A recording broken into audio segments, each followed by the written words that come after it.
منشیات کے حوالے سے بات ہو رہی ہے تو یہ آج کا مسئلہ تو ہے نہیں. یعنی آپ دیکھیں نارکوٹکس کنٹرول بورڈ اور نارکوٹکس کی وزارتیں اور یہ تو سالوں سے اشروں سے چلے آ رہے ہیں. تو مطلب یہ معاملات تھے نا, یہ آج سے تو نہیں ہے, یہ تو پہلے سے تھے. دوسری بات یہ کہ منشیات کے حوالے سے صوبائی حکومت کا عمل دخل اتنا نہیں ہوتا, یہ زیادہ تر فیڈرل سبجیکٹ ہے.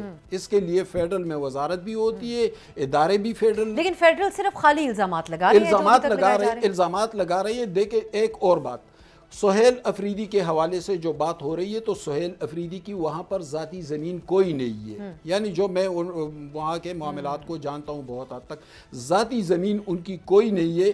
یہ قبیلوں کی زمینیں ہوتی تھی فاٹا میں, چونکہ فاٹا تو ابھی ختم ہوا ہے نا. اب قبیلوں کی زمینیں ہوتی تھی, ان کے قبیلے کی کچھ زمین وہاں پر رہ گئی تھی, لیکن یہ لوگ تو 50-60 سال پہلے شفٹ ہو گئے تھے وہاں سے. قبیلے کی زمینیں وہ ان کے پاس نہیں ہے, وہاں پہ ان کے ایک عزیز ہیں قبیلے کے آدمی, ان کے پاس وہ زمینیں. تو سہیل افریدی نے وہاں پہ کاشت کیسے کر لی. دوسری بات یہ ہے کہ اگر کاشت وہاں پہ ہو رہی تھی تو پھر یہ فیڈرل کے یہ ادارے کہاں تھے جو اس کو روکنے کے ذمہ دار ہیں. سبسکرائب کریں اور بیل دبائیں تاکہ کوئی خبر رہ نہ جائے.